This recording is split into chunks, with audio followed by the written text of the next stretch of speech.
Hi, I'm Bruce Eckel. I'll be your session chair for the next 3 sessions.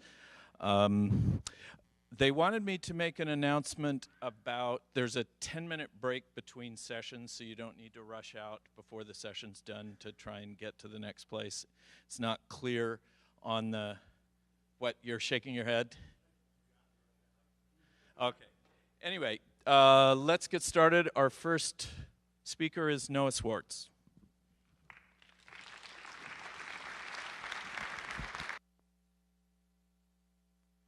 Hi everyone, welcome. I'm Noah Swartz, and I'm here to talk to you about encrypting the web. So in this talk, I'm going to talk a little bit about Let's Encrypt, the project, and then I'm going to talk about CertBot, which is a client for Let's Encrypt, and I'm going to be mostly talking about packaging it and distributing it. But first, let's talk about Let's Encrypt and what it is. So Let's Encrypt is a free automated certificate authority, and it's run for the public benefit, so it's a nonprofit. And it's a service provided by the nonprofit ISRG, the Internet Security Research Group. They give people certificates in order to enable HTTPS on their websites for free in the most user-friendly way that they can, which they believe is to automate this process. If you're unfamiliar with certificate authorities, those are the things that allow websites to be HTTPS. So when you're browsing the web and you see one of those green lock icons, it might be from one of these certificates that Let's Encrypt has issued. Let's Encrypt has been going on for a long time. The first commit to our code to get it working was all the way back in 2012. And we started issuing certificates at the end of 2015. So this isn't just something that happened overnight. It's been a long process. And so it wasn't until the end of last year that we were trusted in browsers as a root CA. But that entire time, the client that I work on, CertBot, has been in progress, and just earlier this month, we released 0.14.0, which is our 14th major revision, and we're going to keep releasing approximately monthly for the foreseeable future. So to explain some of these terms, Let's Encrypt is the certificate authority, which is the authority that verifies that a domain is the domain that it says it is and issues it the certificate. CertBot is the project that I work on, which is the client for Let's Encrypt. It's what your web server uses to talk to the certificate authority to prove ownership. And I work at the Electronic Frontier Foundation. And CertBot is an EFF project. And initially, Let's Encrypt was also an EFF project, and we co-founded it along with Mozilla and the University of Michigan, along with a bunch of sponsors. So Akamai and Cisco were there from the beginning, but now there are a whole bunch of people who are donating to keep Let's Encrypt alive and to help the internet be secure. And because we're able to keep Let's Encrypt going, we can rely on the certificates that it issues to as like a sort of a public resource to keep the web secure. And so if you work at a large company, you too might consider becoming a sponsor of Let's Encrypt and keeping it alive. So why would you want something like this? Like, why do we need HTTPS certificates? Well, first off, having secure websites, having HTTPS on your website will protect your users from government surveillance from projects like XKeyscore. It will also protect them from ad injection from captive portals or malicious ISPs. So this is a picture of a captive portal that might be sold to like an airport that would inject ads into unencrypted websites. It's hilariously named Revenue Extraction Gateway. And the reason why we want the certificate authority to be free and to be automatic is because previously these certificates cost a lot of money. So a lot of people who ran small websites that weren't businesses themselves didn't want to get these certificates because they didn't want to spend the money to buy them. And additionally, it's automated, so inexperienced sysadmins, people who don't want to know all the intricacies of their web server, could still get certificates. So there's a hilarious video that was filmed for DEF CON, the DEF CON presentation announcing Let's Encrypt 2 years ago, where my coworker comes into my office before I was working on Certbot, asks me to try to get a certificate from one of these free CAs, and I spend 4 hours not able to get a certificate. Now you can get one in about 20 seconds. And additionally, when a big security issue happens and everyone needs to get new certificates for their websites, like something like Heartbleed, you can just script that. Everyone can get them instantly. They don't have to go back and remember all of the things that they did a year ago to get one of these certificates. It's stored on their computer in a configuration file. So how successful has it been? Well, as of earlier this month, we've issued around 40 million certificates. And that makes us, by kind of a wide margin, the largest certificate authority on the internet. Yay.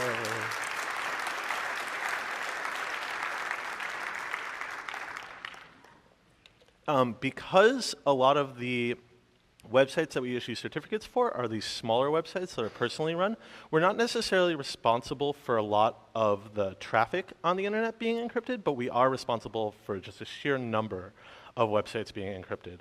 And by various accounts, Certbot is responsible for somewhere between half and 3/4 of all of those issuances. So that means a lot of certificates are coming from Certbot, which means that it's running a lot on a lot of computers.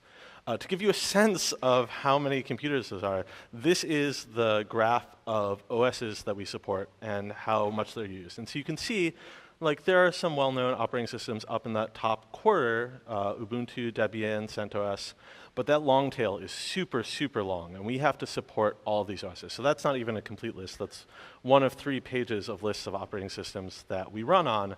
And you can imagine trying to get a program to work on all of these OSs is kind of a pain in the ass.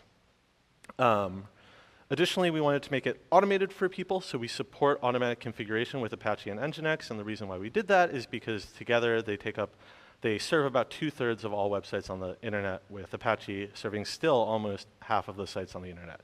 So we felt that if we can make it automatically configure those web servers, then that would help a lot of people who aren't as knowledgeable about web server configuration be able to get an encrypted site. And one of the ways that we do this is we provide a website at certbot.eff.org. You can select your system and your web server from a drop-down list, and we'll give you detailed instructions on how to install Certbot and how to then configure your web server. And you'll notice that even there, we still have to provide like a lot of hand-tailored instructions. Certbot's written entirely in Python. Why did we pick Python? Well, because Python's great. I don't have to convince all of you. But it's easy to use. A lot of people know how to read and write it. And for this application, it doesn't matter that Python's not the fastest language in the world. You're running a renewal probably once every 3 months in most cases. And it doesn't really matter if it takes 7 seconds instead of 5 seconds to do that. You're still not going to have a problem getting that certificate. And we really wanted it to be automated because we really want people to be able to sort of set it and forget it. Do a configuration once and then always have an up-to-date certificate on their web server. And for all those people who had never gotten certificates before or couldn't, we wanted it to work for those people. So what Certbot is doing is sort of doing a challenge response protocol with the Let's Encrypt certificate authority just to prove that you own the website you want a certificate for. And then, as I said, it installs that certificate if you're using Apache or Nginx. And a number of people have written third-party plugins for other sort of server architectures, but Apache and Nginx are the ones that we maintain, which means that we have to have libraries that do that configuration. So how do we get Certbot to all the people in the world? It sounds great, but people need to install it. Well, it's just Python code. Yeah, it's just Python code. They can just, it's just on GitHub. It's an open source project. They can just download the code and run it, right? I mean, it's just a Python program.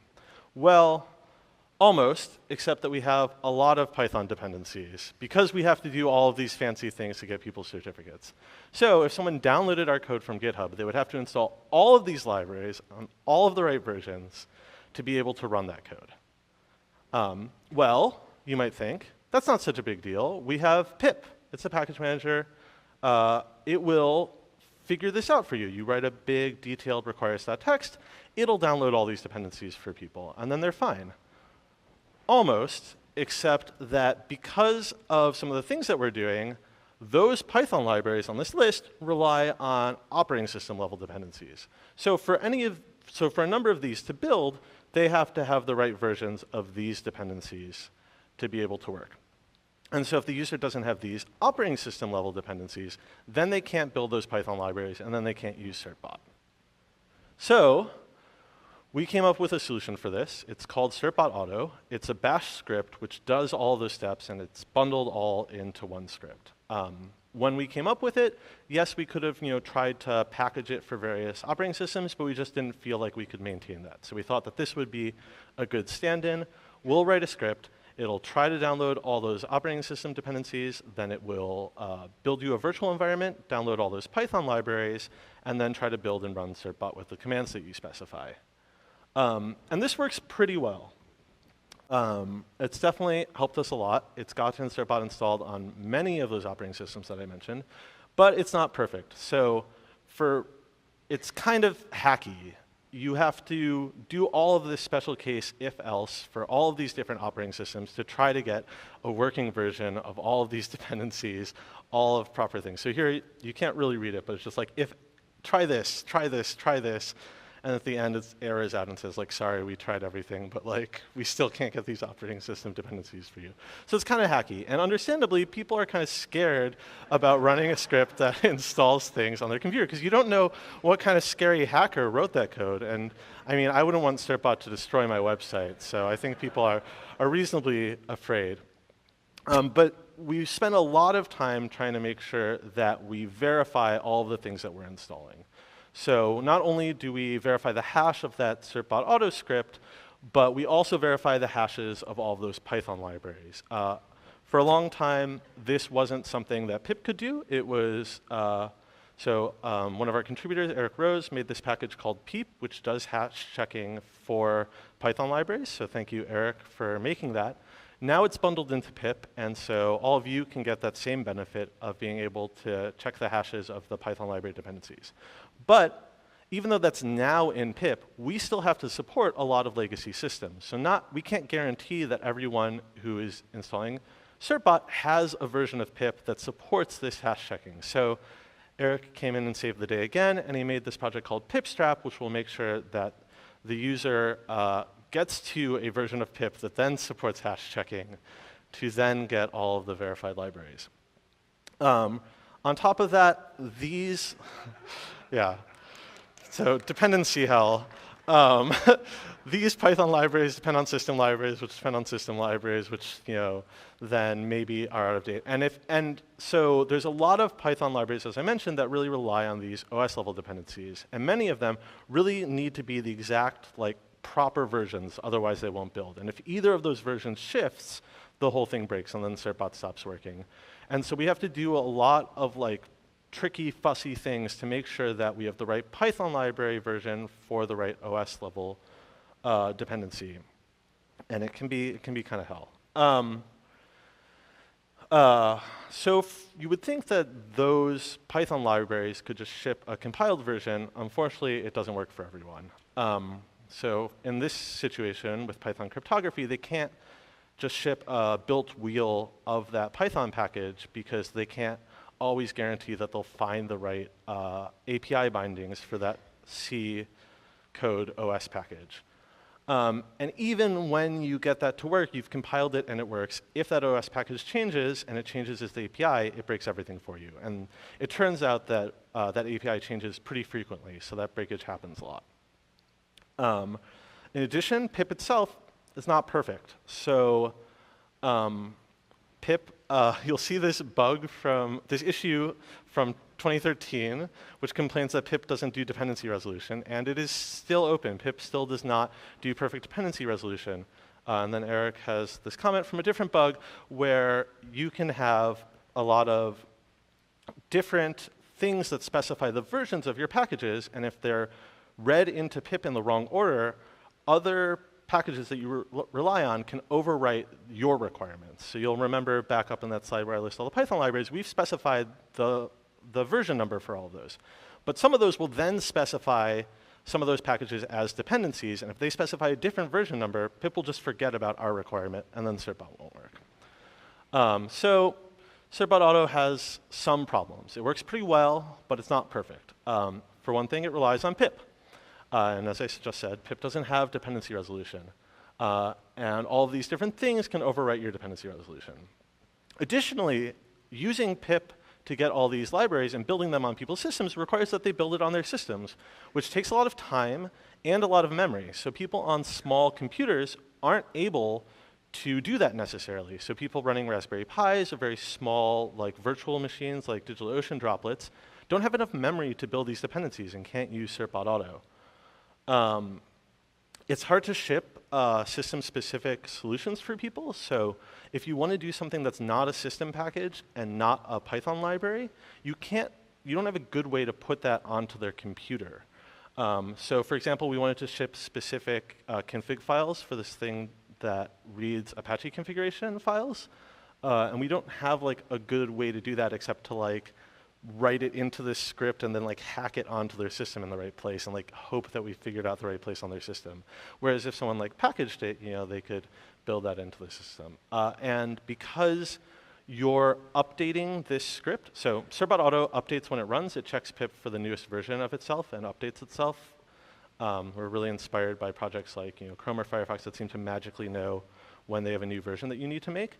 But because we're doing that outside of a package manager, you don't have a good way to update that program without running it. And so people who have scripted it and where it's running in the background, they don't get that prompt to install new OS dependencies. So it's very hard for us to change what it's doing once it starts running because people aren't getting prompted to update it out of bandwidth running it.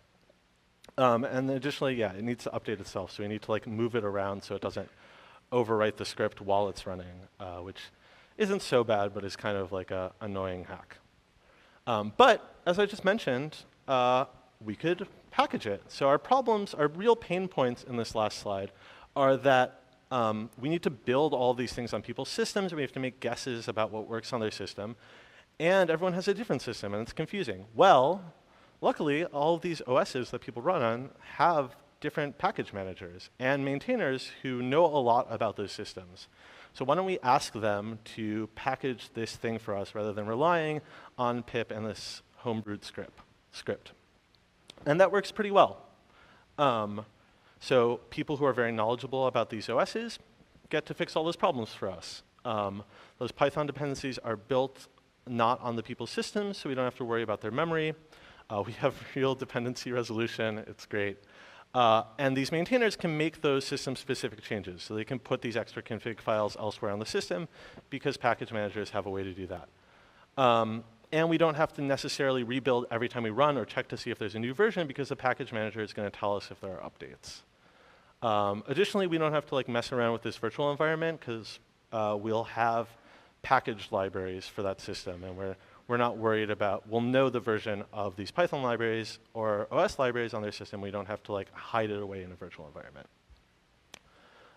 And we don't have to make that horrible Certbot Auto if-else because we're building it specifically for every system. But it's not perfect. Even this has problems.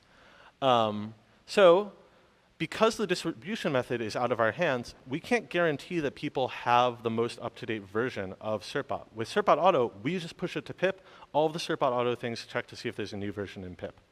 But package maintainers are now in charge of distributing this package. If they're busy or if their system has a reason that they don't want to include new packages, they could have a much older version of Certbot than the one that's in pip. Additionally, maintainers can make system-specific changes. And because they're not Certbot developers, sometimes they can do things that end up breaking what Certbot does. So we had an example where we have, so Certbot will offer to renew your certificates. If you call renew, it will remember the configuration that you ran Certbot with initially. Different people have different ways of scheduling renewal on their computers. And we had one of our maintainers change the renewal thing to something that made sense on their system. Unfortunately, when they did that, they did it in such a way that it wouldn't respect the existing renewal configuration files. And in fact, if it ran, it would overwrite those existing renewal configuration files, and all of the renewals would fail for everyone who had anything set. They didn't do this maliciously. They just didn't know about Certbot in the same way we did. And we didn't have this thing very well documented, so they didn't know about these intricacies. So it's great. Maintainers are really helpful and really useful, but they're not Certbot developers, so they can still cause problems for you. And those OS packages can still move out from under you. They get updated separately from Certbot, and if you don't push an updated Certbot release, you can still get a different version of an OS package. Yeah, and we're still not at 1.0, as you noticed. We're on 0.14.0. So we're still making changes. So people who have long-term stable releases don't necessarily want to package us or don't want to have to deal with updates to our script. And we might be frustrated that we want to give people new features, but their operating system is unwilling to package it for them. So that's the problem with making your own script or relying on package managers. If you're like us and you've chosen to do both, you have a whole new class of problems, which is now you have multiple distribution methods for this package, which means that you can't necessarily make guarantees about what version someone has on their OS, nor can you make guarantees about which direction they're going in versioning. So let's take Ubuntu for an example. For a long time, Certbot wasn't packaged in Ubuntu. So we told people to use Certbot Auto to get Certbot. Then, Certbot was packaged in Ubuntu. And that worked a lot better for people. So we started suggesting that people get the packaged version. But if you switched from Certbot Auto, you would move back in time to an older version of Certbot to the one that was packaged. And additionally, now we have someone who maintains a separate PPA that's downstream from the Debian PPA. So now, on any version of Ubuntu, you have 3 options which will all give you different versions of Certbot. Which means that if we ever want to change any of our configuration files or any of the information we store, we have to think long and hard about if this will break things for people who are on older versions of Certbot or move to older versions of Certbot, which makes it hard for us to make changes. So what will we do in the future? Well, it seems like our problem with packaging it natively, it works very well, but we can't make super great guarantees about all of the OS dependencies that we have, or all of the things that we've built. So we might move to something like PyInstaller, which will build the package and then distribute it, or do something like what Chrome does and distribute build.debs or .rpms that include all of our dependencies. And then we don't even have to worry about how packages are moving around in the system. We've found a stable version, and we've sort of stitched everything together, and it just works until we push a new stable version. So what would help, so those are all of our problems. What would help us in the future? Well, if these Python packages that rely heavily on OS packages could find a way where they won't break those API bindings, that would help us a lot for something like Certbot Auto. Either they could vendorize it, they could ship an included binary, they could try to find those API endpoints dynamically when it's built, or it's not ridiculous to think that you might want cryptography code in the Python standard library. If it was built directly into Python, we wouldn't have to rely on any of these things. It'd be great if pip had dependency resolution. That would be nice. Or if we could find a way to make that make more sense for us and not have to sort of, code all the edge cases. But it's not all necessarily Python's problem. It's not ridiculous to think that Certbot could just be written into one of these web servers. If Certbot was just a core functionality of Apache or Nginx, we wouldn't have to do anything. Everyone with Apache and Nginx would just have it already by default.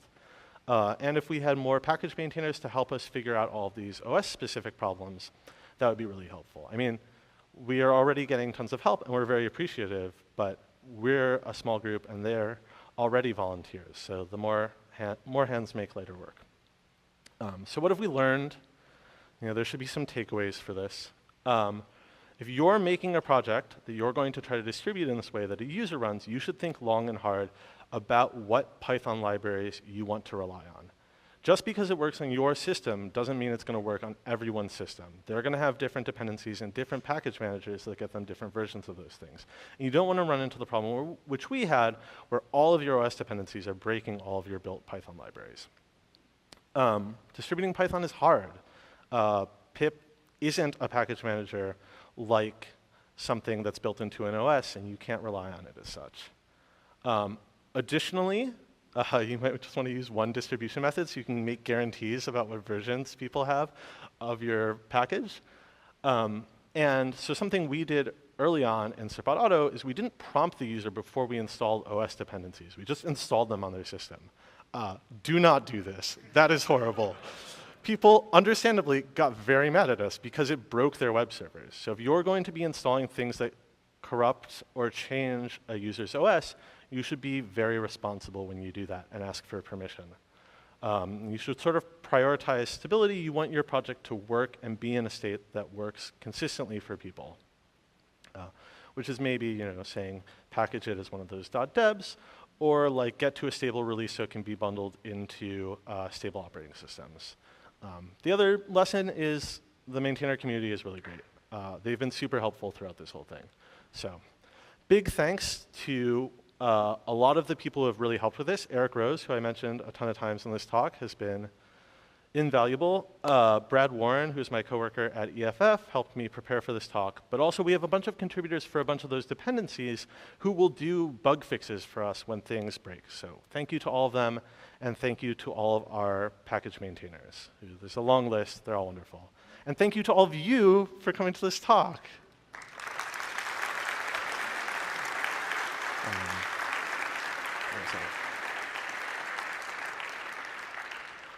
And if you think this is a cool project, you can contribute to it. So we have a GitHub repository. All of EFF's code projects are freely licensed. You can contribute to them. I'm going to be sticking around for sprints. You can help with Certbot. And even occasionally, EFF is hiring. You can come be my coworker. So if there's any time, I'm happy to take some questions.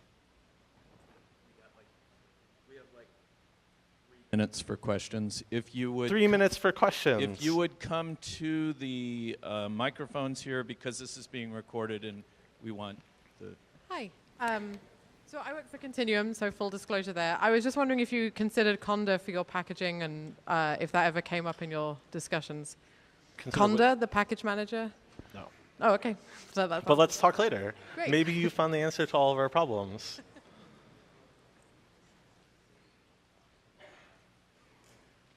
I was just wondering why so many dependencies. I mean, I've seen dependencies on IPython and IPDB, and I just don't understand why you need so many dependencies and such as these ones in Let's Encrypt. It's a good question. We have a lot of dependencies. A lot of those are necessary for some of the core functionality of Certbot. Some of those are necessary for some of our tests. So you might have seen some things that work with our test infrastructure. But a lot of, we specify a lot of dependencies in there to get around sub-dependencies of those libraries. So some of those might not be direct dependencies to us, but we just want to verify, like make sure that we have the right version of it. And so they might be dependencies of those other packages. OK, thank you. I'm not sure if you're aware of the distutils SIG special interest group mailing list. But there's actually somebody who's working with the Google Summer of Code to work on a dependency resolver for pip. So that's great. Just what some great news. OK, I'll look that up. I was wondering if you'd considered also distributing a like a containerized version so that someone could just have a completely separate container from all of their existing packages on an OS instance? Yeah. Well, one of the things that we really want to do is to make this work for people who are like inexperienced inexperienced system maintainers. And once you get into a container, especially with something like this that needs to talk to the outside internet to do that handshake with the Let's Encrypt CA, you have to do a lot of fussy things to port forward those containers. And I think the overhead of getting someone who barely knows how to configure their Apache setup to use Docker and then do this challenge response is too much. We work pretty well on most operating systems now that it's less of a priority to have something entirely foolproof that makes more of the burden on the user to install it. Thank you. Mm-hmm. All right, thanks, Noah. Cool. Thanks, everyone. Let's Encrypt. It's what your web server uses to talk to the certificate authority to prove ownership. And I work at the Electronic Frontier Foundation. And Certbot is an EFF project. And initially, Let's Encrypt was also an EFF project, and we co-founded it along with Mozilla and the University of Michigan, along with a bunch of sponsors. So Akamai and Cisco were there from the beginning, but now there are a whole bunch of people who are donating to keep Let's Encrypt alive and to help the internet be secure. And because we're able to keep Let's Encrypt going, we can rely on the certificates that it issues to, and so it wasn't until the end of last year that we were trusted in browsers as a root CA.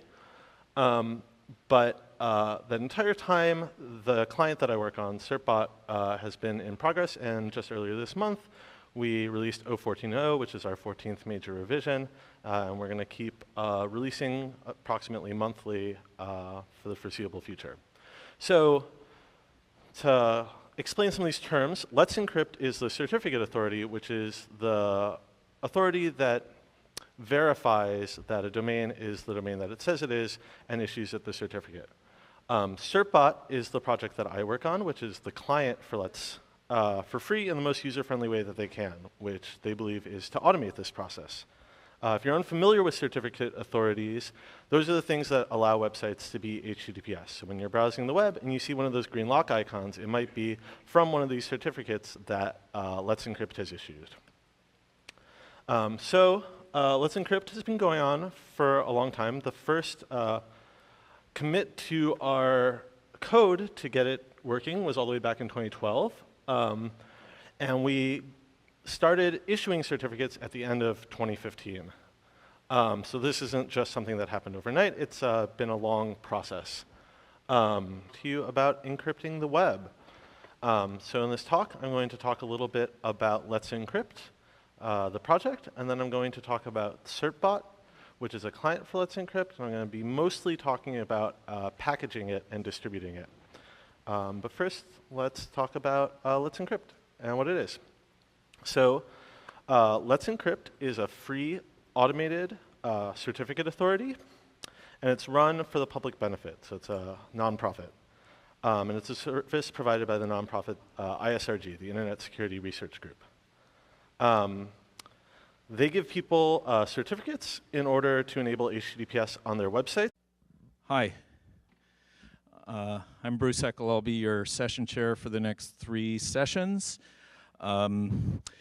They wanted me to make an announcement about there's a 10-minute break between sessions, so you don't need to rush out before the session's done to try and get to the next place.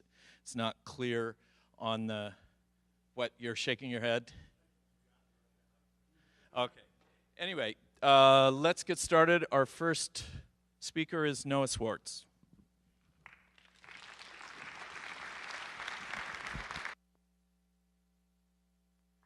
Hi, everyone. Welcome. I'm Noah Swartz, and I'm here to talk